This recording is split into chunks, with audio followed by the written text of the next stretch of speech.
You're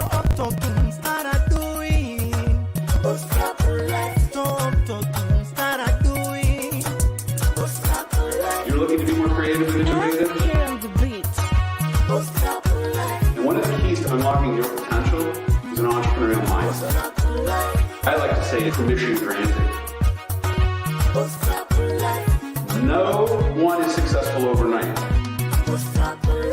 Keep on keeping on. Good morning, good afternoon, good evening, wherever you are at in the world, and welcome to day 27 of 31 Days to Pad It 2. Time's going by fast. We're almost to the end, and I think we've been saving the best for last as we start winding down these 31 days. I want to start today. Today is my second year wedding anniversary to the amazing and wonderful Seema Patel. Many of you have met on the show. She's been a guest and also someone who I coached on some of the transformation she wanted to make from a physical-based business to an online-based business. And I am blessed. So 2 years ago today, we were standing on a beach, getting married and committing ourselves to each other. The reason I bring this up is because relationships are a critical component to any business endeavor or any endeavor you take, and making sure that your significant other, your partner, your spouse is on board with your visions and your goals and objectives is a critical element to your success and happiness, I would say. This is my second marriage. My first marriage, I definitely overworked. Talked a little bit about it. I worked 18, 20-hour days for many years in a row. This was just how it was. I grew up in Silicon Valley, and I've learned over time that working at that pace definitely does have an impact on your relationship. And so I want to point out a couple things that are important, and then we'll go into we have great guests today. And so I don't want to spend a lot of time on this, but I think because it is my anniversary and I'm a romantic at heart, that we'll talk about this. You got to keep communication lines open, and you need to be clear with your significant other, your partner, your spouse, on your plans, your objectives. Even if you don't know, which is most likely the case, you don't know, you can still project those forward. You can share your goals just like you would if you were to go get an investment from an investor or somebody who would contribute the initial seed funding to your business if that was something you were looking for. You'd want to share those same things with your spouse or significant other, partner, whoever that is. You want to make sure that that person is on board and supportive of your actions. I've seen too many endeavors, literally hundreds, where the partner of an entrepreneur is not on board, is not supportive, and creates an environment that doesn't support that person to be able to achieve their success. Now, I'm not saying you bring them on board as a partner. I'm not saying you bring them on board to do the work with you. But I am saying you want to be able to communicate progress. You want to make sure they're aware of the realities of how long it might take for you to generate real income that's not reinvested back in your business. You just want to bring them along with you, and that will that'll increase your odds of success, but also make it a much more happy and supportive life in your home, which is a critical component. I know some of our guests, they have partners who they either work with or are supportive of what they're doing and their activities, and maybe we'll talk a little bit about that with them. But I thought, since today is a special day in my life, second year wedding anniversary, I would bring this up. So your job is to make sure that you have open, honest communication and dialogue with your partner, your spouse, your significant other, and let them know what you're doing so that they're not caught off guard. I would not sugarcoat things. I would be clear about the difficulties and the hardship associated, also sharing your dreams, your aspirations, and your hopes for where you want to go, keeping that vision you have in mind and knowing that it usually takes 2 to 3 times as long as you think to actually achieve the goal that you want to achieve. With that, I think we'll close it out, and I'll say good luck to everybody in their partnerships and marriages, and make sure that you're communicating clearly and that they understand how much effort and work it takes to build a business. Amy, who's our first guest? Risha. Hey, Sean. How are you doing? I'm great. How are You look you? fabulous. Thank you. Yeah. Thank you. It's been a long time. How long do you think it's been since we talked? Oh my gosh. It's been, What, 10 years? Has um, it been that long? it's possible. Um, It's been a long time. I know that we kind of just went, took off, and started Yes. going. And it took COVID-19 to slow us down, I think. Yeah, I didn't necessarily need to come to a screeching halt though. So it's been a screeching halt. Yeah, well, it's actually, I don't know, are you finding life is busier? Things have picked up on this end. I find myself busier and busier now. Well, as entrepreneurs, we always have to reinvent. And this is just another one of those things that makes us reinvent. My issue is that I was doing what I was put on earth to do. So I've been a little sad about it. I'm ready to get back to connecting with people. Right. Well, so let's talk a little bit about share with us what you're doing and what you've aligned your purpose with in terms of the work you're doing and around this unconscious bias, which I've been really chomping at the bit to get in a conversation. I got lots of questions for you. Definitely. I always say I get to travel the world and teach adults how to treat each other. So I wrote a book in 2017 called That's BS. And BS stands for bias synapse, which is our brain's role in unconscious bias. And so I just really want to shift hearts and minds around how it is that we interact with each other, how we treat each other, and helping people to realize that, humankind is interconnected. We have got to figure out how to do better than what we're doing now. I see the impact on our kids. I've gone to speak at schools, and it is heartbreaking to hear these kids say some of the things that they're saying, but I know that they're hearing it from their parents. So to travel, I talk to huge companies all the way down to really small companies, and to see people actually get it and actually understand that they do have bias and it shows up in their behavior toward others is well worth it. First of all, where can people learn more about what you're doing? Where can they go? You can go to my website, which is rishagrant.com. Okay. And they can also, the book is on Amazon. It's called That's BS. So pretty easy to find. I mean, and the perfect. Yeah, it's a play on bullshit. So you said it. Yeah.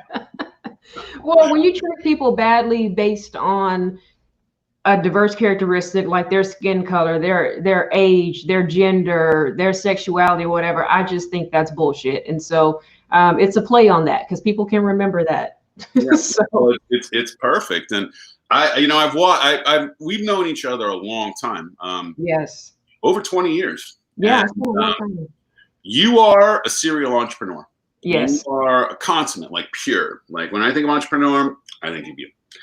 And you never, ever, ever gave up. You've moved from publishing books to doing huge events to running PR marketing agency to now being a world-renowned speaker. Like you're one of the top-rated speakers. You're up there, top 10, top 20 now. I don't know, but I have been listed with a bunch of other folks that I recognize. Yeah, that was pretty amazing. Yeah, you're killing it. And so what I want to know before we go into the unconscious bias, because my travels have really opened my eyes to this in a way that I've done experiments and tests. I do them constantly now. And I get other people involved. And I'm like, let's just test and see what this unconscious bias is here. Okay. But I want to know, and for the audience who's watching, what is it inside of you? Are you from Greenwood? Were you born in Greenwood? No, I'm actually from Sapulpa, which is a small town right outside of Tulsa. We had a conversation with Carlos, and I was trying to figure out what it is about the people who are raised in Greenwood area that have so much resilience and intestinal fortitude. Where do you think that came from for you? Because you have it in a way that's like, you're unstoppable. You won't give up. You won't stop. Where does that come from? Where did you get that? I think I got it from my mom, but I will say that for me, I want to live my life a life of freedom. I want to live my life on my terms. And whatever it takes for me to do that, that's important to me.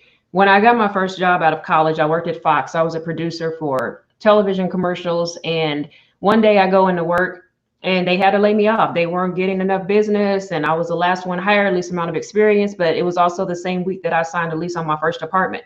Something about that changed everything. It was kind of, I don't know, as a kid, I was a little naive and thinking, hey, I do a good job, I keep my job. And there are so many factors around that where you don't get to keep your job. And I thought nobody will ever get to do this to me again, at least. And I've had, as you know, many, many challenges in business, but at least I know what's about to happen. Yeah. And, you know, and you have more control over it because you can decide which way to go and yeah, how to maneuver. Exactly. I didn't like someone telling me that I just couldn't work anymore because of economics or whatever it was. But working for myself, when things go one way, I can reinvent. And you mentioned all of my different businesses, but I've always had one common theme of diversity, of inclusion. Right. That's always been that common theme, no matter what I'm doing, is how do I bring people together? How do I get us to get over ourselves? Because we are so full of ourselves and we don't realize how much it affects other people. So we have to figure out how to get over ourselves and give people the just common decency and respect that they deserve. Totally agree. But I didn't. So your mother, mother, going back to the questions, all right? Yeah. Before we go into all this other juicy stuff, like, because you are unique in this way, in my experience, and I've experienced thousands now of entrepreneurs and business builders, and you have this unique capacity to see the positive, to see what could be versus what is. And people get stuck when they get in what is. And I did a coaching session with a client yesterday, and they're stuck in what is instead of what they've got and what could be. Right. How do you keep that mindset in play? How do you not get beat up when things get rough? I read a lot, and I read stories of people who are successful. And in every story that I've ever read, they have had so many challenges. But what I've learned in every story is that even if you have those challenges, if you just keep moving towards your goal, you are eventually going to get there. I believe what you put in the world, you get back from the world. So if I just keep going, no matter how I feel, no matter what it looks like, I'm going to get there. You know, and I think it took me all of those things to get to speaking and to know that that's exactly where I need to be. And it's connecting people. And then to know that I'm shifting minds and hearts, like that means the world to me. So I just think you keep moving, because there are going to be obstacles. And, you know, we have this thing of, we think, oh man, I have this great idea, I'm going to go into business and it's just going to go up like this. Well, really, it's like this. It's like this a lot. Yeah, it's not this. It's so I think if you know that's going to be on TikTok next, that one right there. That's like, we got the TikTok move. Yeah, you have to embrace change, and that's difficult. So I won't sit here and say it has not been difficult. Owning a business has been the most challenging and most difficult thing I've ever chosen to do with my life. It's the kid I had. It's you know, let Carmela tell it, it's my spouse half the time. So it's right. It's one of those things that you know, you've got a great spouse, partner in Carmela, and yeah, and you, what you've done, I've noticed that you've done a really good job bringing it together, and you share, and you're both supportive, and I think that, you know, I'm sure that behind the scenes it's not all perfect and beautiful, as most relationships aren't, and almost all of them, I would say. You gotta work at it. Yeah, you got to keep working at it. That's why I brought that up this morning, because particularly it comes up a lot on this show. I mean, you won't believe it. I think you're like the 75th guest. Oh, wow. Since we started, just right there. Wow. Easy. But this has come up a lot in terms of like making sure that you got support from your significant other, spouse, partner, whoever that is. And congratulations to you on that. I'm not going to talk about that today. Okay. I want to move to this unconscious bias. Right. You know, I've hit 72 countries now that I've gone and been in, which is just, and this whole thing of white privilege, this unconscious bias around white privilege, Right. is real and potent, man. It's Mhm. really kind of crazy. And done a lot of experimentation with people in Africa, Asia, and South America who are, I work with partners, and Mhm. hey, we're gonna do a little game. I want to see if this works, and if we can switch this around and like smack them upside the head and help them understand they got this unconscious bias. And Right. I don't have 50 extra IQ points because of my color. Right. And so within that, it's everywhere, right? This unconscious bias, Yeah. and maybe first, because I've noticed it more and more over time in traveling. So traveling has given me that gift to Mhm. understand, and then I'm trying to improve and do what you do, change the world for the better, right? Mhm. Right. And but where does that unconscious bias come from?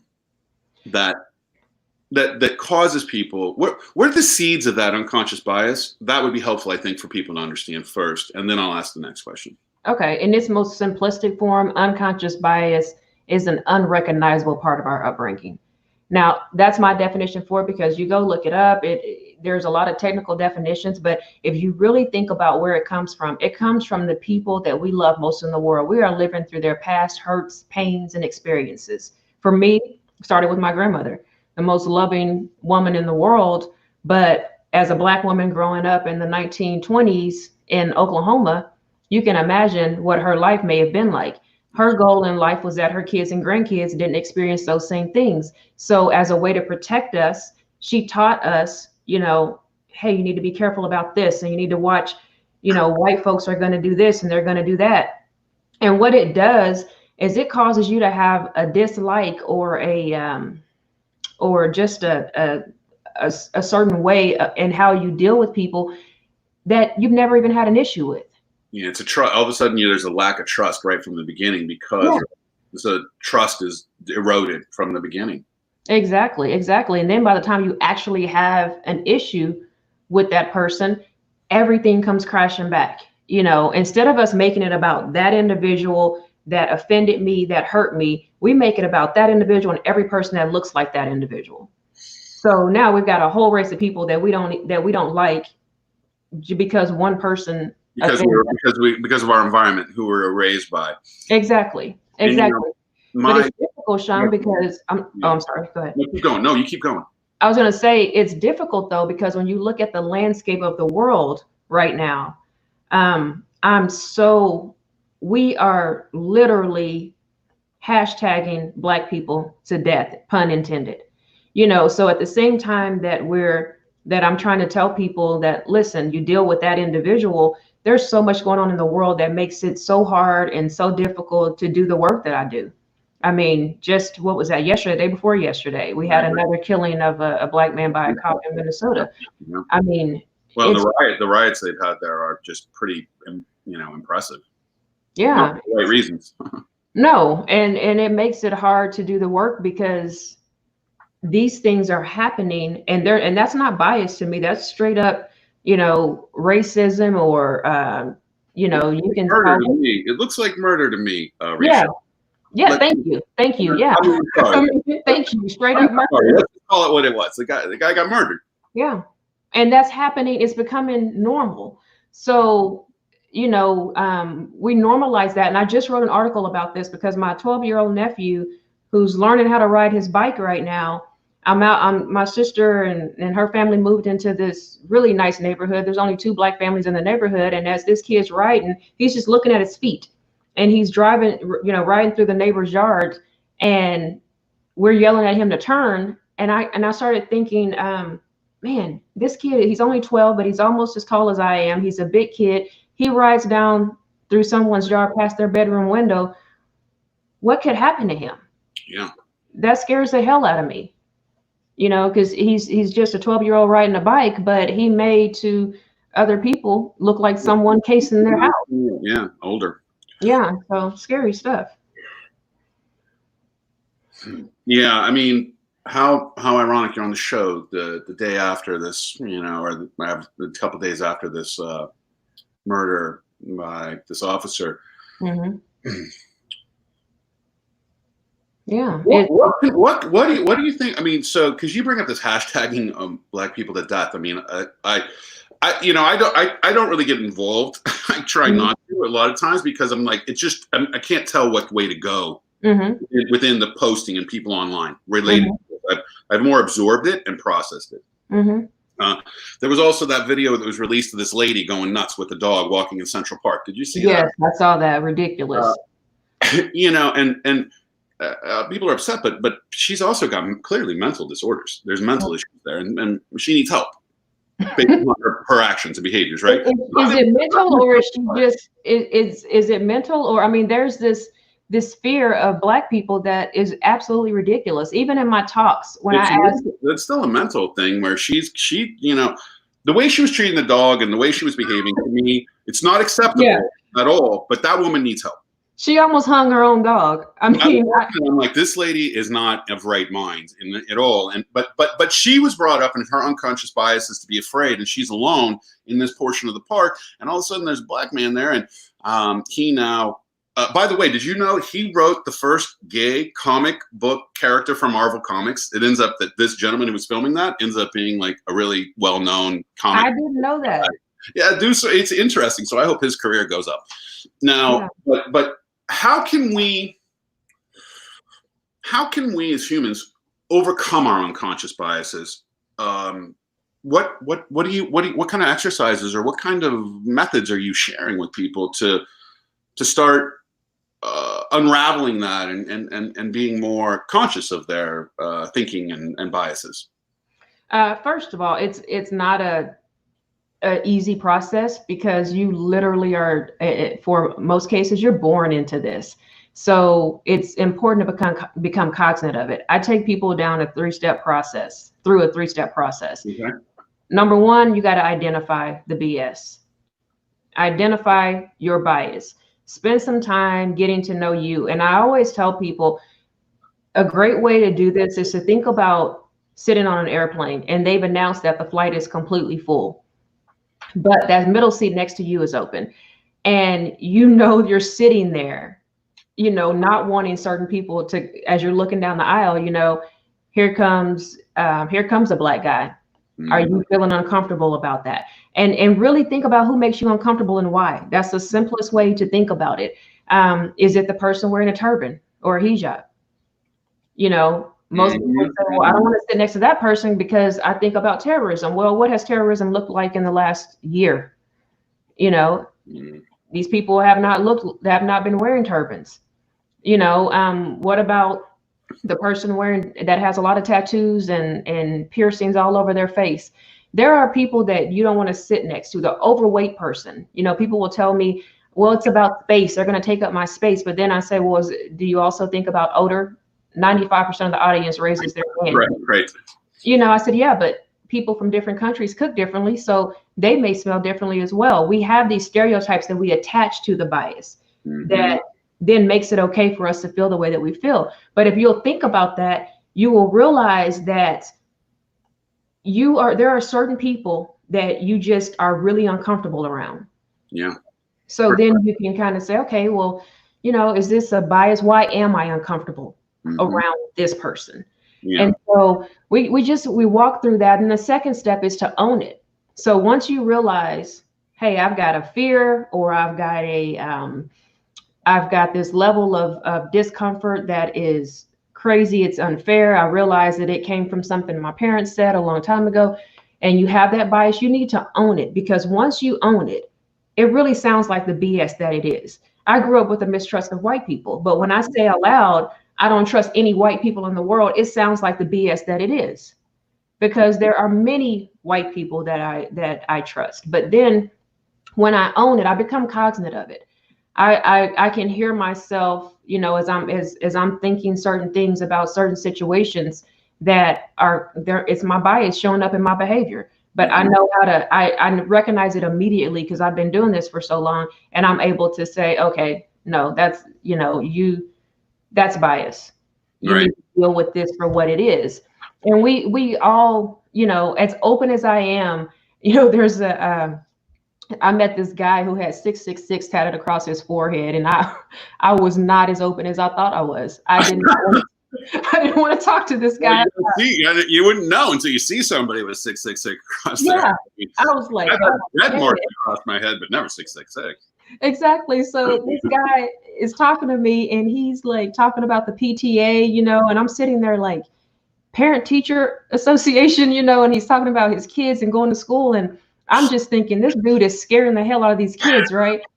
And long story short, 666 was a gang called the Rolling Sixes that he had been a part of. He said, I've hurt so many people. And I wear this because people in gangs know what it means. They see me living my life differently. And I've led hundreds of people out of gangs. Wow. I had to check myself. You know, I had to say, okay, I judged that guy with all kind of bias and all kind of everything coming at him in 5 seconds. And I know better than this. You know, and I was able to ask for his forgiveness and we were able to laugh about it. But I can only imagine what that guy experiences on a daily basis, you know, without people giving him a chance. So you own it. And then the third step is to confront it. Confront the bias head on, you know, and what does confronting bias look like? It looks like unconditional love, you know, and I'm not talking about the touchy-feely kind. I'm talking about the total acceptance, you know, the radical acceptance kind of love that allows people to be who they are.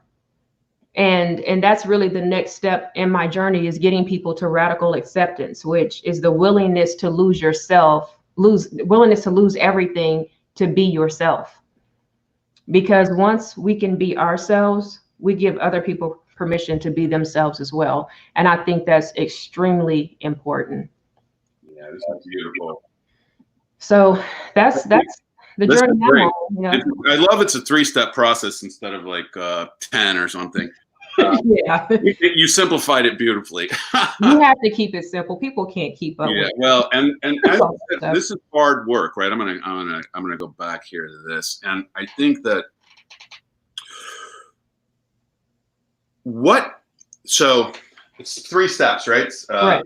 Know your BS, your unconscious bias. You call it bias synapses. Bias synapse, yeah. About your brain. We've been working a lot on how do you reboot and reprogram your brain on this show. And so I'm processing. You got to own it. That means you got to own it. Yes. Accept it. And this is like a muscle I put on here. It's like a muscle. So you got to exercise that muscle. And the more you exercise it, the better you're going to be, which your muscle was in strong order because you were able to say, oh my gosh, I'm totally biased on this guy with 666 on his forehead. Yeah. And then you got to confront it, right? You got to acknowledge it, accept it. This is real. And then when you say lose everything, because we've had Slava from Russia come on and talk about how to get unstuck by going to 0. I like that. You get unstuck by going to his model. One of his models is go to 0. And so this is similar to me, lose everything. Explain that a little bit more, what you mean by lose everything to be able to become a new you. In my experience, it's so important that you get to be you. You get one life. And what usually happens is our parents, those people in our lives that love us, they want the best for us. So, you know, maybe you want to be a basketball coach, but they want you to be an attorney. So you don't even, something as basic as your career, you've really been primed for something else your whole life. We walk around so uncomfortable, and that's a simple one, but there are people who walk around in so much discomfort and wearing these skins that people think that they need to wear. They never get to be who they are. So being willing to lose everything means that I may lose my job because I'm unhappy. I may lose my family because I want to be me. I want to, if I'm gay, I want to be able to be who that person is and embrace that person. Maybe I just want to walk around with, you know, horns and 666 on my head. Want to be able to be that person. Whoever it is that you are on the inside, you should be able to display that on the outside. And I don't think people get to do that. But I am clear that I do know that there's risk in that, because I know people who have given up everything to be themselves and they've lost their families, you know. But even in that, you find a tribe. You find people who they see you, they're impressed by the fact that you need to you're living life on your terms, and it empowers them to live life on their terms. So you have to be willing to take control, take the power back for your life. And I think that the whole process of radical acceptance, of saying, you know what, I'm going to embrace who I am to the fullest degree, so that then I can extend that same love toward others so that they also can embrace it. And in that is where you still find that tribe, you find that love, even if it's not your biological family. And I'm not saying that's an easy loss, that would be devastating for me. But even in my own case, I was willing to do it because that's all I have is this one life, and I should be able to at least at the end of it say that I got to live it the way I wanted to. You know, this is hard work, as you said from at the very beginning, right? And it means that you have to be able to be honest with yourself and look at yourself and how you behave in environments, and it's a constant process. And so I think that what I'd want to make sure people know is that this is the time to start. This is now. It's never too late. Right? It's never too late to change your path and your way and to reinvent yourself, and do it now, and take small steps, right? Small steps. Exactly. I think that, you know, Seema, my wife, Seema Patel, she's an American Indian, Indian American, I guess. She's American Indian. But her family lives in India, and so she's, you know, first generation immigrants here in the U.S. And I've learned about family in a whole new way, right? You know, and I think that you're right. My upbringing, and my mother on Sundays has been coming on Insights from Sean's mom. A lot of what you're saying, she also says, right? And lots of, she's been in sales and real estate and development all of her life in Silicon Valley. So she brings this kind of like unique perspective on the world. But since I've married Seema, and I've actually been at situations with her, and we've been in situations where racism came out, and we weren't allowed to do something because she was with me or whatever it was. I was in Ocean City or something, New Jersey, and I don't even. So I know more than I knew before, because, you know, I've known a lot in that, but I still, because I've got privilege. I'm white privilege. It's just is real. It's so real. It's incredible. Right. I get everything extra.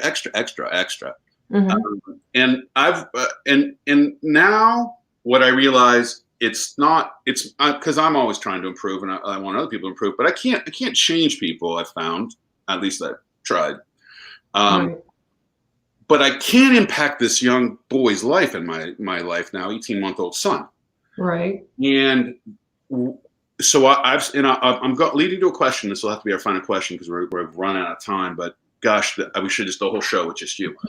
We're going to do more of these. I don't know what it's going to look like in the future, but please do come back. You know it. I've started, and there's two things. The intention that Seema and I have is to grow and raise an empathetic, driven, and self-guided human, if you will. Within that, you know, I could throw all kinds of expectations on this young lad.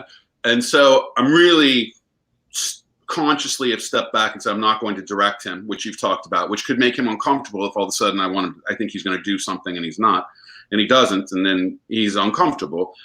But also making sure he's surrounded with lots of diverse sets of people. So from the beginning, he's not just seeing one race or having, whether that was Indian or not, right? You know, but that I have a responsibility for this child to make sure that at least he grows up with as little unconscious bias, whatever that may be. Hopefully it's, you know, reality distortion. I can do anything. I'd love for those to be his unconscious biases.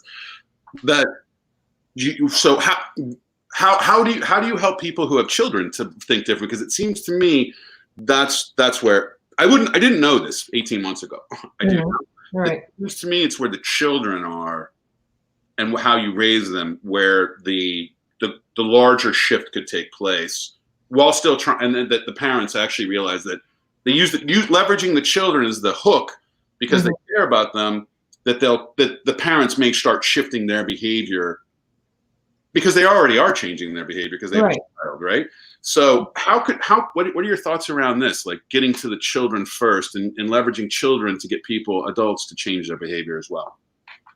Well, I think you have to approach it from a micro level. And that micro level is seeing ourselves, each of us individually, as centers of influence.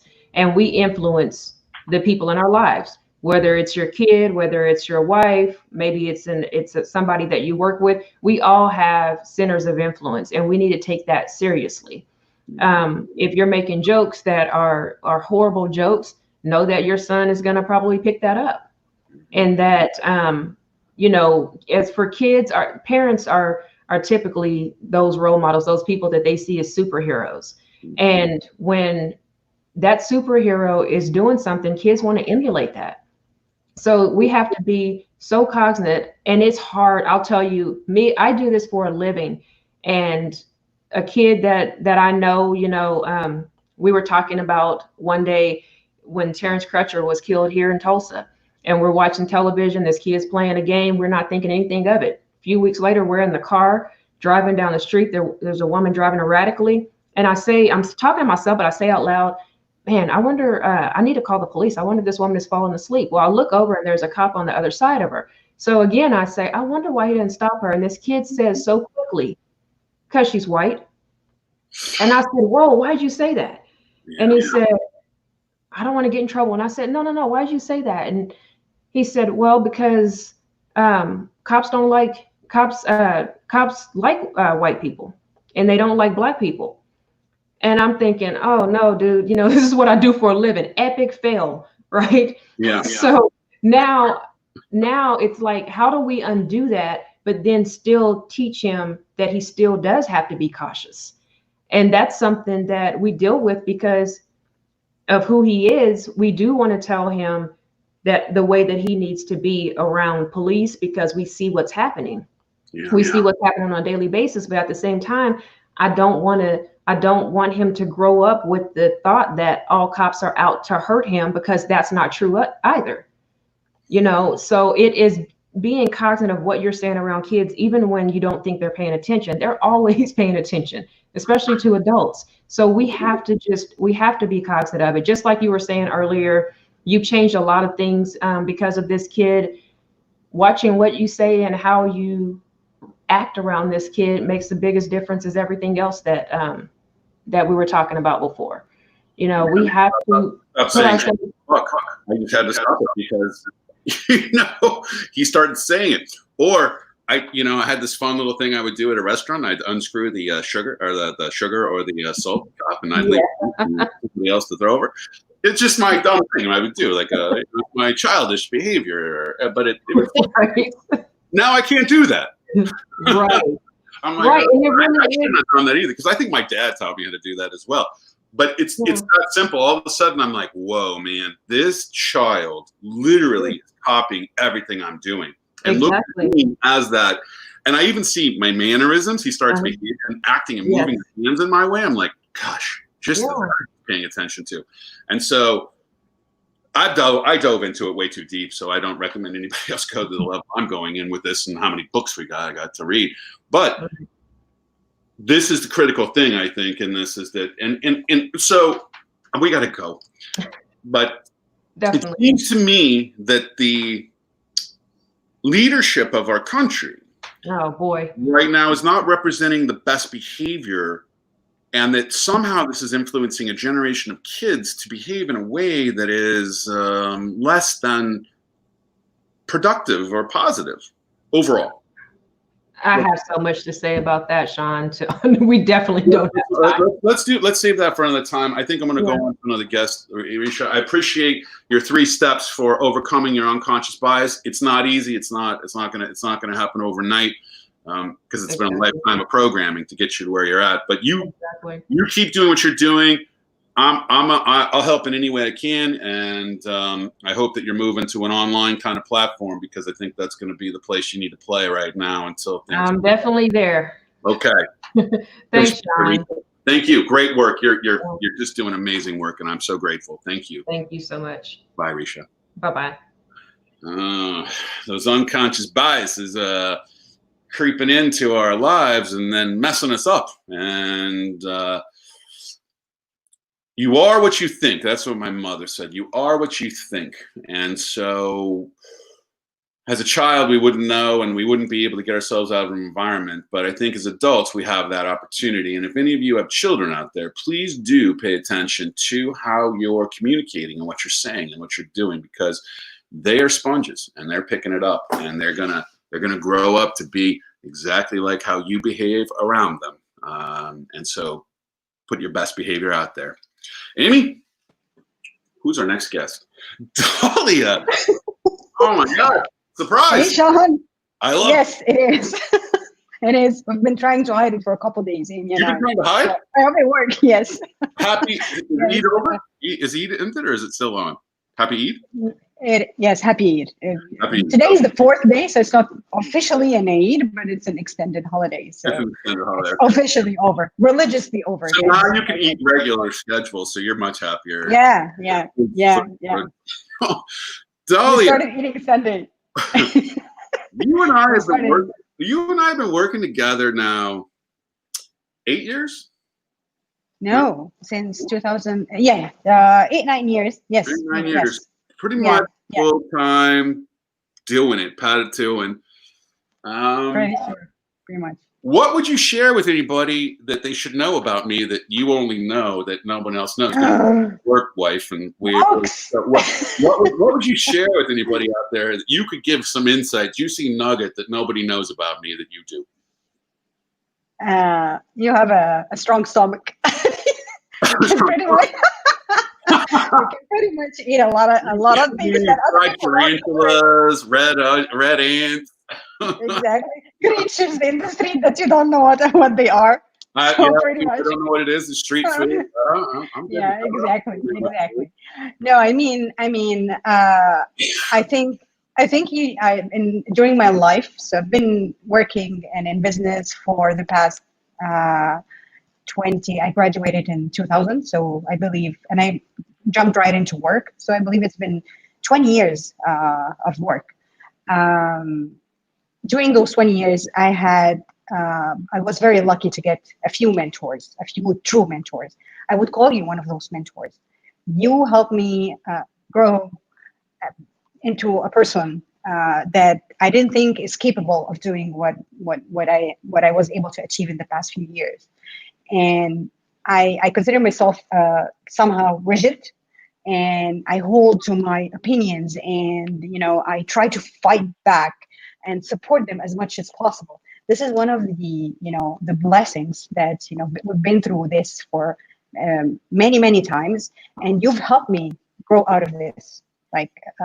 So besides being a business mentor, the type of friend, the type of life coach, the level of support that you've given me, I don't think many people have seen this side of your personality. This is not just because we've been working together for years, and that I appreciate you and I love you. No, that's not that. This is me. I wouldn't say something that I really mean it. It's true. Yeah, exactly. Well, and oh shucks, I just I do. I love you, and you are family. It's close to family. It's not family as family can get. And you've been a mentor to me as well. You've helped me to see the world and overcome a lot of those unconscious biases that Risha was talking about, and understand the diversity of our world in a new and more refreshing and meaningful way. And so you brought context to a lot of different things, and I've learned how to negotiate with Syrians much better because of you. So thank you very much. Lots of different people. They're difficult. I didn't know how difficult they were, but you taught me, so I learned. They're very smart. Very smart people. I think that what I'm trying to think about. Do you have a question for me? I don't have a question for you right now. I asked you my first question. I'll think of another one. Do you have a question for me? Yeah, I think I was thinking the past couple of days. I was thinking about discussing the unstuck, strategy that we have been embracing in our international development work in the past few years. We got stuck so many times. I don't think many people know how challenging it was working in those different environments. and in those challenging circumstances, and especially with women. I think this is something to worth discussing and worth explaining, because it's not all photographs and statistics working in the, yeah, exactly. I see people, working in international development projects, going into countries, taking amazing pictures, being heroes. But the work done on the ground is by anonymous, most of the time is done by anonymous heroes that, of course, we know a lot of. They're not out there. No one knows much about them. So speaking of strategies. Business builders, but also supporting them in different areas that are unique to the gender issues that women face. Many times that's gender-based violence. Unconscious bias, as was being discussed by Risha previously. But also just the challenges of conducting businesses in different countries as women with men, and how men can behave around women. We heard a little bit about that with my mother, 1978 Silicon Valley, and there's no difference right now in different parts of the world. And so, and then we do train mentors so that mentors understand the difference between coaching and mentoring women from men. So women definitely have unique challenges, and I think that the way that what we've experienced at overcoming, the first thing they want to do is create a network of like-minded a peer group of women business builders to be able to support them, and that they can then meet regularly and talk about amongst themselves. Women only, no men, unless invited special guest or something. But women supporting peer groups would be one of the first things. And then I think women in particular have a challenge sometimes with their significant others. So even how I opened this episode, it kind of comes full circle with this, and in some countries, right, men are not open to the woman that they're with doing anything but the traditional stereotypical things that they do. And so finding support groups or finding ways to communicate and taking small steps to be able to move forward. And for what I've found to change a man's tune, and what we've found is to change a man's tune, is to focus on the budget and show them how the more money can be made and where that money can go into the household and how that can change things. Hopefully not for beer. Those are two ideas. What's one you've got? Well, I would give an example of a situation that I've personally faced. So just to give some context to how unstuck it can be. One time we were working in a country, let's not say which country, that is has high rape rates, and one of our key members in the project was actually a victim of rape during the project. That was one of the worst experiences I think us as a team ever had. I don't think anything else can beat that ever. So during this period, we understood and through the reaction of other team members and what they did and how they showed support and how they took over extra tasks and extra work to support this fellow colleague or lady who they don't have much relationship with. They've worked together for a few months, but women supporting each other, not working against each other or getting advantage of each other circumstances, which happens a lot of time. So it's one of two things. It's either you find a group of women who are extremely supportive, extremely giving, handles everything as if it's their own, and manages your requests as if it's their own requests, or they work against each other and find ways to step on each other's toes. So it's one way or another.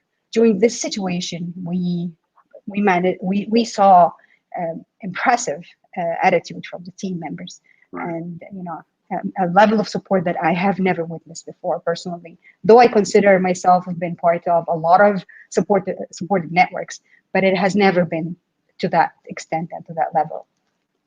The emotional support. It just emphasizes that you have to have a support network and a peer group, and especially if you're starting a business. But in general, you want to have a support group, and in particular, women We want to seek that out, and it needs to be a positive, positive reinforcing environment, not one that's negative and tears you apart, where women are stepping on each other's toes, as you say. It's more about helping each other reach their full potential. And so you got to be intentional about the people you're engaging with in that group. And if you can't find one, create one, right? Create your own. And don't be afraid to fail those relationships quickly. Like if you have doubt, don't step in and give it a try. Don't waste your time. If you have doubt, trust your instinct, trust your intuition, and let it go. Fail quickly when it comes to your support circle, your inner, relationship with a mentor, relationship with an investor, relationship with a co-founder. Fail quickly. It's better than fighting for something that's not worth it and waste your time and effort and sometimes your funds just to prove you wrong. So failing quickly is something that I would really emphasize on for all business builders that we've worked with, and the successful one, we've seen them failing quickly. I personally think that I've learned this the hard way, but failing quickly has been a blessing when I went through it. Move on and then move on. Yeah. And yeah, exactly. Traction, you're not getting anywhere, then you gotta reevaluate. You brought up one thing that I think is and from my perspective, is one of your superpowers. I think you have more than one, but this is one of them, is your intuition. Mm-hmm.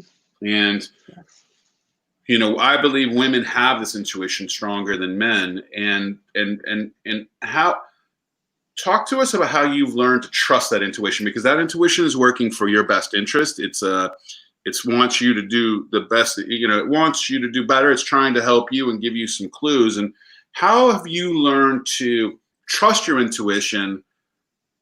When we first met, I know that wasn't so much the case, or it was something that you tried to even suppress, I would say. Now, yes. Full blast, man. Don't hide that intuition. Bring it out. What do you got, right?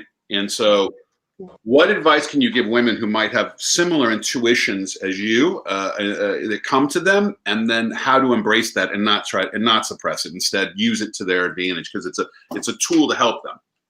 Mm-hmm. I would say letting go of fear. So you're always afraid to fail. That's why you don't trust your intuition. I must be wrong. I must be, no. It can't be that way. It doesn't make any sense that I understand this that quickly. It doesn't make any sense that I get it right from the first time. These are all fears and lack of trust in yourself and your experiences.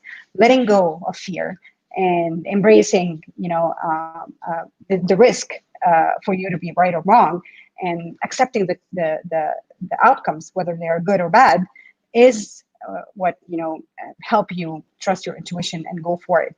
I think, and this is one of the things you helped me grow as well. The moment I started trusting my intuition, I started taking more risks and higher risks. Not everything paid off, and even risks raising my daughter. I have a teenage daughter. She's 14-year-old. She's being raised in a challenging time and a challenging environment. Kids at this age and at this era is subject to a lot of things that we weren't subject to. They are on the internet. They are reachable and easy to get to. They are under a lot of pressure. So taking risks is something I learned even with my daughter, by letting go of my fear and trusting my intuition. And sometimes I go against my intuition. I know she's going into the wall. I know that she's doing that for a fact, but trusting my intuition that this is helpful for her, and letting go of my fear that she will be in a bad situation or get hurt, that she needs that, is something that I started doing when I let go of my fears. Yeah, I mean, this is a huge accomplishment on your part, and I just want to say congratulations, because that intuition of yours is a true superpower. Like, you can see things, and I don't know how you do it, but you do it. And my mother has, the same type of intuition. I found that women just have it stronger than men, generally speaking. And so, for all the women out there, this is really important. You have an intuition. You have a strong, and it's probably a superpower for you as well. You got to learn to trust that. And what Dahlia, pardon me, is saying here is that you got to let go of that fear and trust that. And what you're also saying is that sometimes you have these intuitions, but you just don't do anything with them, or you go against them because it might be a lesson that your daughter needs to learn instead of. And you say you've got to become really aware of yourself as well, not just your intuitions, but your own kind of situation you're in, to be able to make a decision and process that intuition and then decide what to do with it.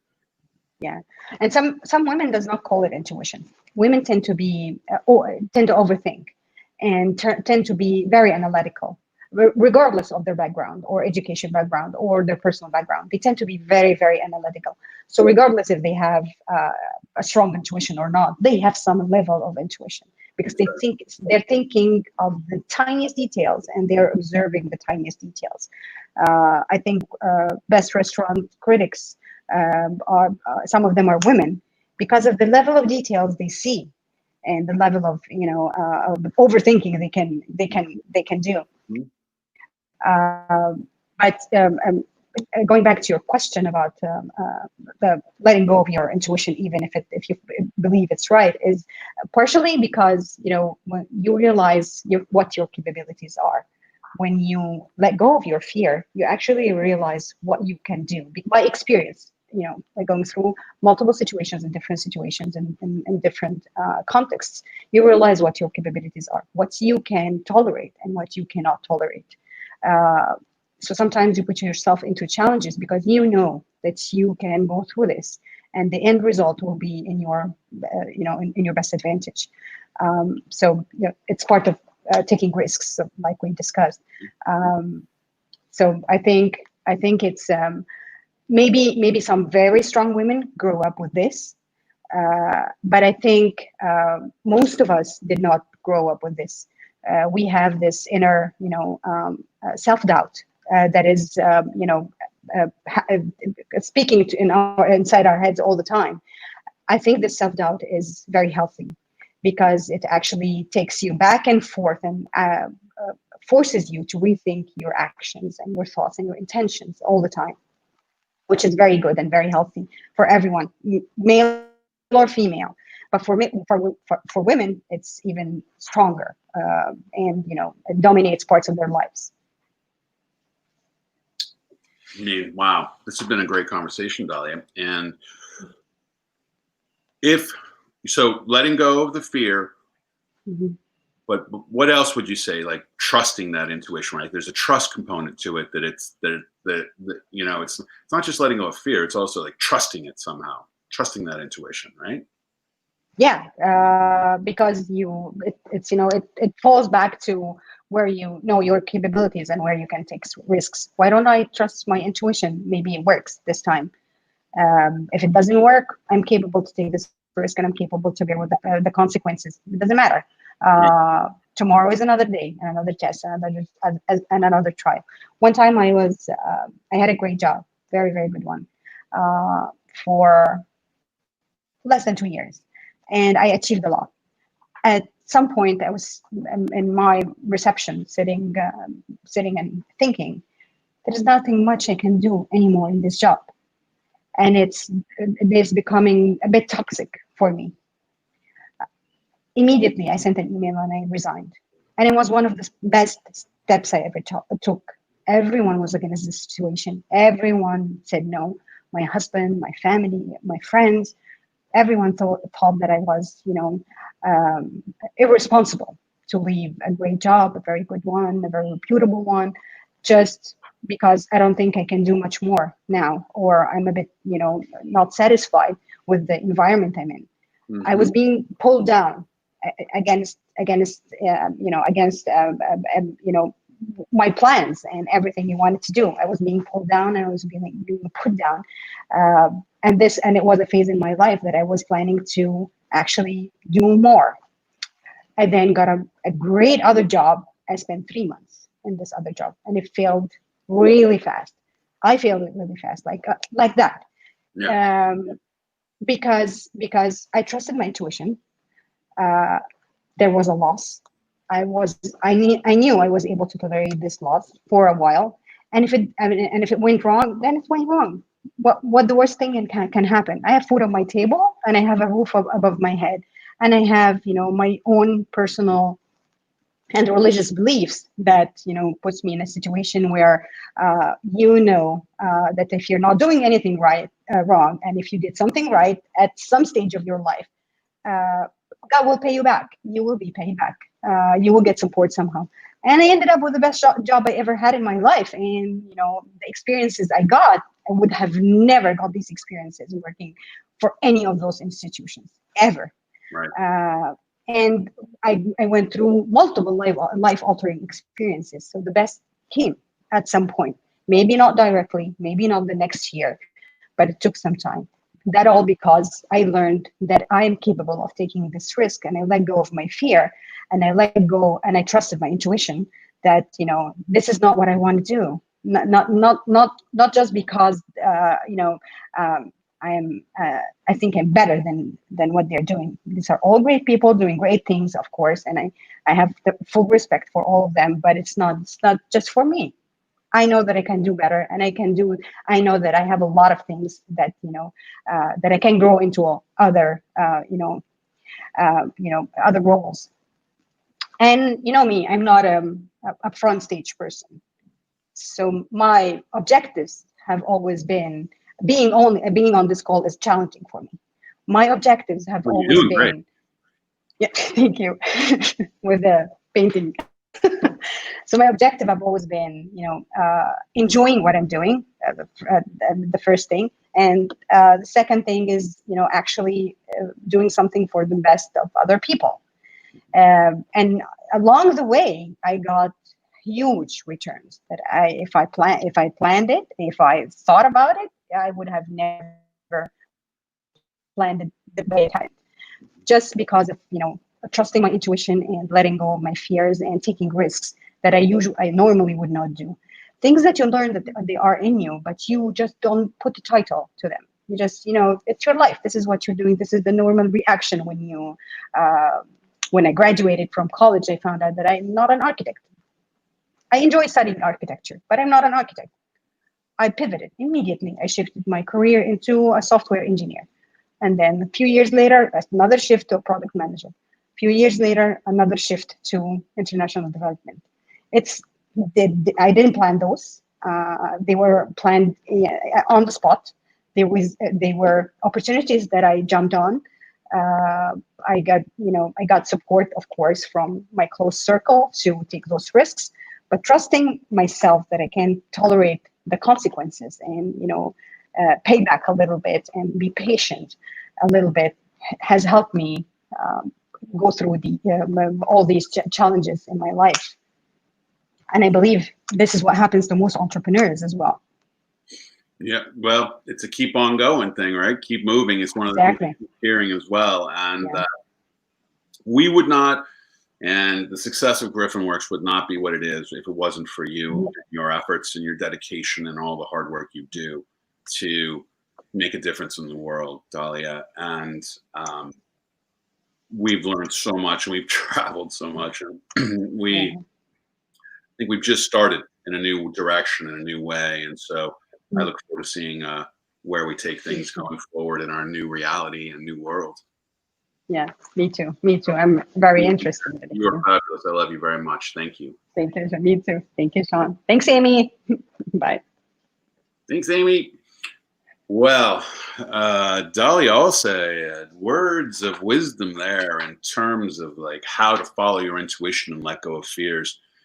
Men, you have this intuition as well. You want to work to allow that to flow through you and come out so that you're able to pay attention as well, because your intuition is working for your best interest and is trying to help you navigate and get some kind of ideas of what's ahead of you, or warn you of an opportunity or a challenge. And so those intuitions are working for you, and you got to let go of your fear to allow those to flow. I think we have one more guest. David, thanks for being patient with us. Yeah, man, no problem. It was worth it. It's worth it. I think we're going to go in our longest show. So of course, it makes sense you be part of that. Well, I won't take up too much of your time because please, great. Yeah. Let's not worry about the time because who knows what we'll talk about exactly. Now, David, you and I know each other through Armenia, Yerevan, Armenia, and you were running a green cafe at the time and really involved in entrepreneurship and became a mentor for Armenian Startup Cup, and that's how we got connected. And then you moved back to the States recently, and you ran for a political office. That's right. Yeah. What did you run for? I want to understand what this was like and how that went. I'm thinking about running for senator. Seriously? Are you serious? I can't, you got the personality, man. I'm telling you. There's a senator here in Washington. Maybe after you talk to me, that might be an interesting play. So what was that like? Talk to me about this. So I ran for Congress. Yeah. So U.S. House. So it was 2018. We left Armenia. I won't go into politics. No. But more than anything, I want to know how's it similar to entrepreneurship? How's it like? How are you having to adjust and adapt, and how do you manage like all these things you have to do? Yeah. Vote for it? Well, I think what I learned is it's actually just as difficult or even more difficult than entrepreneurship. Just like a business is 24/7. One of the I loved it. I absolutely loved it. Me, I can talk and I like to talk and I enjoyed being on the road. I enjoyed, I put 68,000 miles on my little car and knocked on some 15,000 doors during my time there, and got to meet people from all different types of walks of life. But the real challenge was the time. I spent so much time away from the kids. It was a real struggle, balancing, a good balance of life and family, as well as, doing a political career, which I think politics and being involved in politics should be about family and all that's, a good, wholesome combination of life, which is unfortunately missing from politics these days. It was great. I enjoyed it. It was a good lesson for me. I learned that I definitely want to be involved in politics at some point in my life. You're gonna run again. You run again because you created awareness. It's just when and where. I gotta wait. I'm gonna wait till these kids are grown up and I've had enough, enough fill of them and given them everything I can give to them. And then I'll take that journey. I'm already fully vested in the community here, entrepreneurial work, mentoring and coaching entrepreneurs, getting involved in a lot of innovation stuff. So that takes enough of my time. I think once that journey's over and the kids are grown, I'll go back into politics because I'm still engaged. I believe, I think we were talking about this earlier, you start to end up, when you get into a certain sphere of your life and you're branding yourself and you're working in that direction, you find that sometimes politics can be distracting. So you kind of safeguard your world from that. You don't want to get too much involved in certain politics. You don't want to get too much involved in talking about certain things. But what I learned from my journey in politics is that I really can't do that. That I feel so strongly about certain issues. You were talking to Risha about this bias syndrome and these killings and the murders that happened in Minnesota.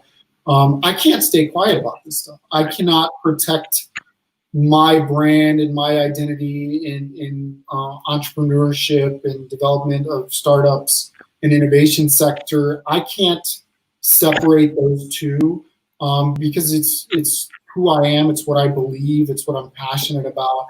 And as much as I understand, it's necessary for some to keep it separate because of distraction. For me, it's who I am, and it's what I believe in. And I don't think there's anything that harms me in my world with developing startups and developing entrepreneurs and founders, but as well as being a very responsible participant in my community and a responsible citizen. So I used to try really hard. You know, I would go through these periods where I would have an entire 6 to 8 months, not a single political post. And every time I would type out that political post, I would end up erasing it and deleting it. And then I realized I was really just holding back what I felt so passionately about. And more importantly, I was maybe one less voice in that battle against bias, against racism, against systemic injustice. So if there's a new me now from where we first met, it's not only am I still a serial entrepreneur and involved in that world, but I'm wholeheartedly committed to being a responsible citizen and community member. And it's something that I think if there's one, really great benefit that I got out of that political experience running for office is that understanding my convictions, and understanding where I fit inside of my community and speaking out on certain issues. So that was definitely a great. I couldn't see how you could go through something like that and not be changed by it, because it's just such a commitment and such, like you said, just a big. It's short term in a way, but it's such a massive commitment for that campaigning piece. And I appreciate what you're saying, and so your lesson in this is that it's really not necessarily the way you want to go. Maybe down the road, some point, but right now, the lesson was, for now, not for me. Sure, because I can't do it responsibly. I can't do it and be a good dad and a good husband.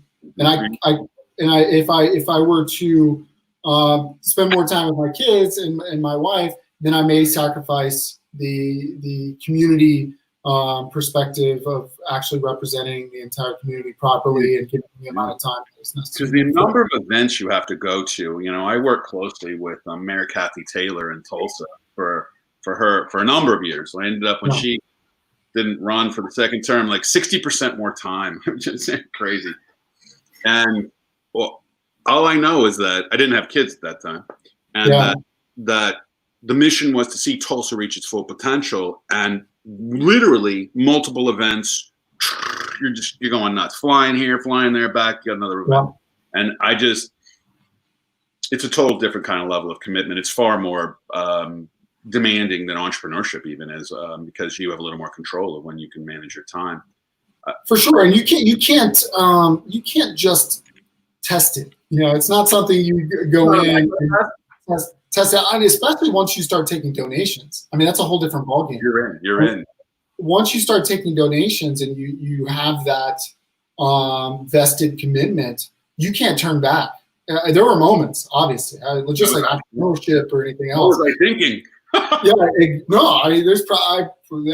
probably crossed my mind. Yeah, no, I wouldn't say I broke down into tears, but there was definitely nights where Irina and I were sitting on the couch going, what is a good way to end this? How can we save face? Let's get out.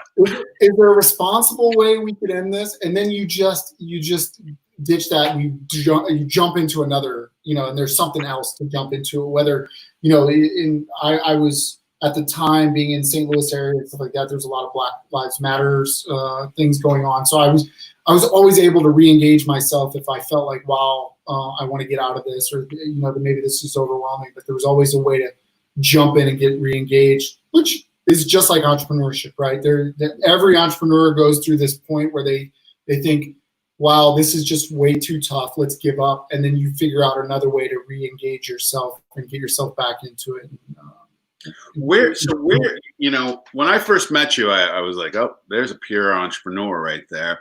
Where did you get this entrepreneurial spirit? Where did you get this drive and determination you have, and also flexibility to be able to not be devastated when you don't win for running for Congress, or a business doesn't work, or you have to shift and move to another location, another country? What is it? Where did you get this kind of like capacity to do things the way you do them?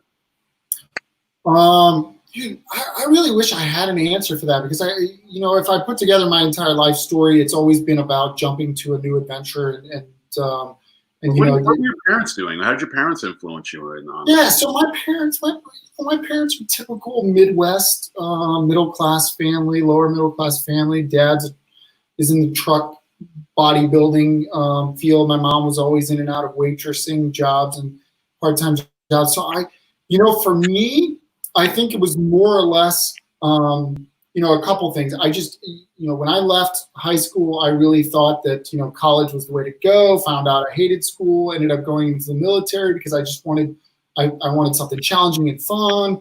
Really loved my experience in the military, the 5 years I spent in the military. And then I got out and I got a job right out of college, out of the military. And I was good at it, but I found out it was super boring. And I was always hungry for more and something new.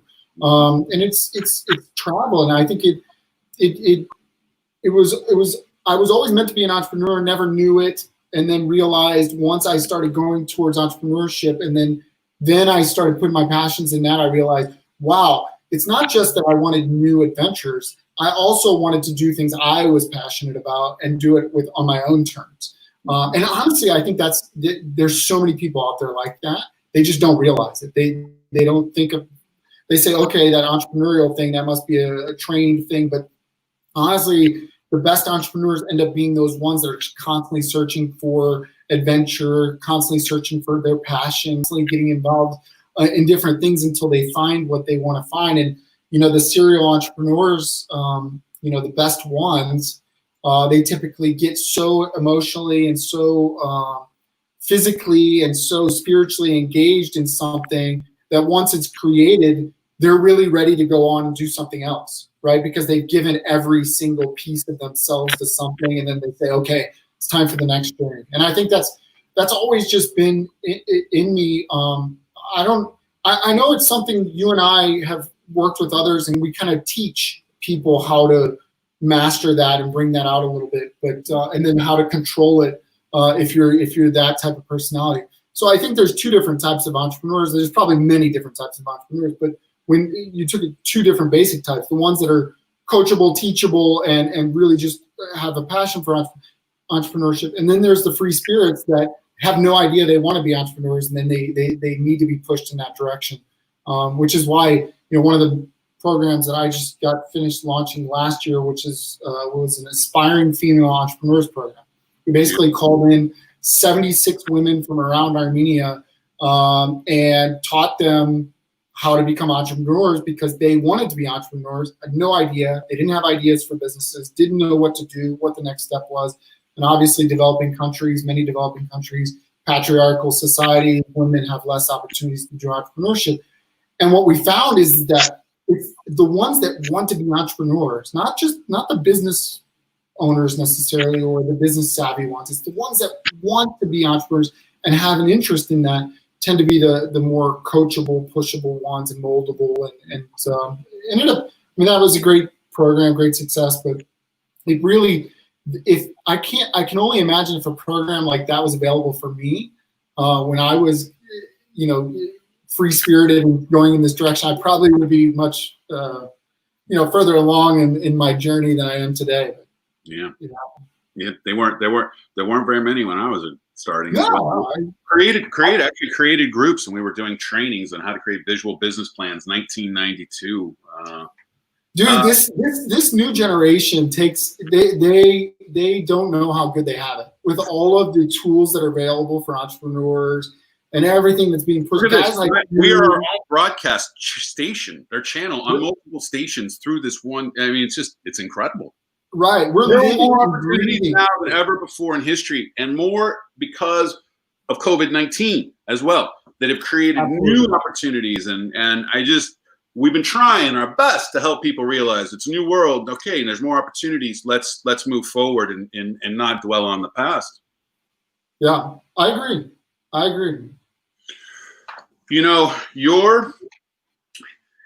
kind of self-taught because your parents don't have that entrepreneurial bend in them. Like my parents are both independent and, the entrepreneurial Silicon Valley. I got that DNA coursing through my blood. And so there's some explanation, let's say, for it. but you're really self-taught in this way, and you're your own drive inside of you, and it's not just to make money, it's to make a difference and be positive influence wherever you go. I've noticed, and so it's great. When we've been getting a lot of people writing us, and anybody can text us, WhatsApp us 202-642-7089. We get a lot of questions. One of the ones that's the most common is how to get unstuck. A lot of people had their businesses, now they're stressed, they don't know what to do, it's confusing, and they're nervous, they don't, now they don't know what to do, or they're thinking of starting a business, but they don't know which one or their idea, they're stuck. How do you get unstuck? Yeah, that's a great question. So I think there's many different approaches. I was listening to you talk to Risha about some of these approaches earlier, and for me, if you put into context where we're living right now, this moment we're living in, I think these are the moments where we can get unstuck the most. These are the most opportune moments to become unstuck. I'll give you an example. I was working with a venture, great group of guys, super brilliant. They were developing an AI platform that would take cameras. The AI would take those images from the cameras, learn which tables were open, and it was a reservation platform. A really super nice reservation platform where you could instantly know which tables were open. You could book multiple tables. You could do all of these kinds of cool functions. And then COVID hit. And these guys were just completely stuck. They had no idea where they were going to go. They kept driving forward with this idea. And I sat down with the guys and I said, guys, you need to look at the world right now and imagine that the world is going to be exactly like it is for a long, long time. Right. That's real. Okay. That's real, right? That's real. Don't think this is like some temporary thing, switch, flip, we're back to where we were. It's gone.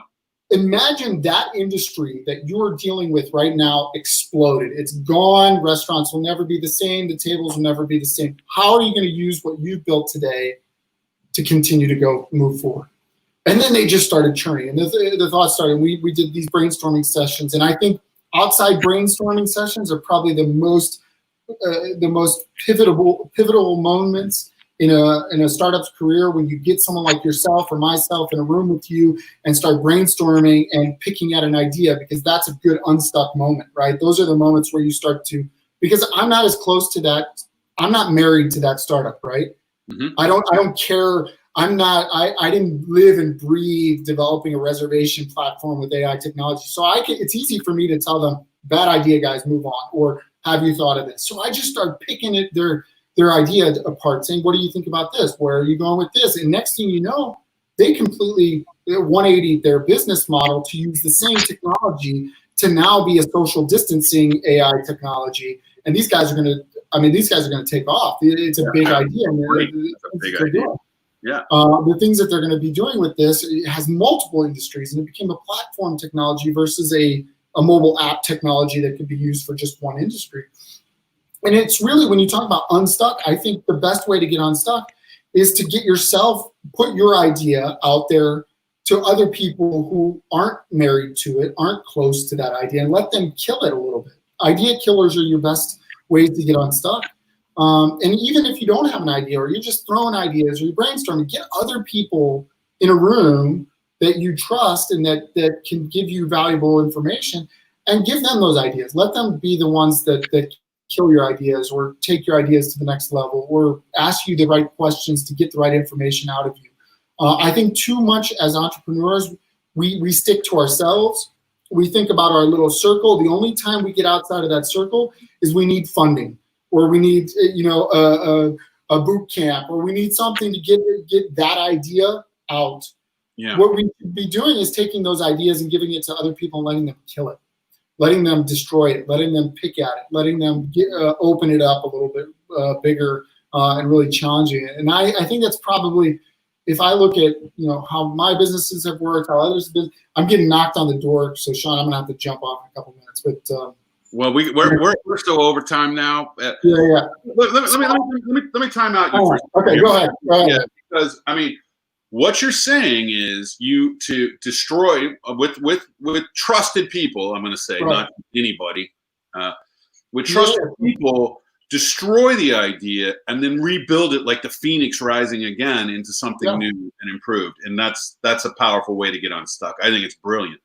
Absolutely. And you know, I use this word destroy lightly. It's hypothetical, metaphorical. Yeah, the intention is not to kill your confidence. The idea is that you're building in trusted people that are going to do the best for you and give you the best advice and really pick apart your idea, because they're not, you know, they have that saying, we can only see as far past our nose, or you can only see as far as your nose. That's what happens with entrepreneurs. And we get this bubble too. They get this bubble, and they can't. Yeah, we fall in love with our ideas. Like nothing is better than Kool-Aid. Yeah, it happens all the time. And if you don't have trusted people that can jump in and you are willing to take their advice and willing to hear their criticism, you're probably going to end up spending a whole lot of time and energy on something that doesn't deserve it. This is great. This is fantastic. Let's close it here, David. I know that you got somebody knocking on your door right now. Yeah, it's babies, man. 3 or 4 year olds. I got one downstairs. Nanny is waiting. I'm so grateful we could reconnect it this way, and your insights have been fabulous. And whatever we end up doing on the other side, look forward to having you back on another show. Let's do it, man. Good luck. Have a great day for everybody. We'll see you soon. Love you, man. Bye. Bye. Well, we've gone over today. Thank you very much and for staying and sticking with us. We've had really some phenomenal guests today giving such powerful insights. And that last one around not destroying your will for the idea, but basically breaking down an idea, destroying it, and then rebuilding it into something new is such a great concept in terms of how to reinvent where you are, particularly if you're stuck right now. Get some of your closest friends, advisors together, brainstorm what you got, focus on how do we reinvent this, tear it down, and then rebuild it new. What a great advice we got from David Bequette. Okay, everybody, that's it. Day 27 is down. 4 more days to go. And Amy, we have a winner. A 4-hour of one-on-one coaching with me. That I need to announce. Lisa T, congratulations on winning 1 hour of visual coaching with me, one-on-one. And we're going to work to take your idea and your business to the next level. I want to thank everybody for being here today, and I want you to have a fantastic day. We'll see you tomorrow, same Patitude time, same Patitude place. You got to never ever give up. Never ever give up. Never ever give up. Never ever give up.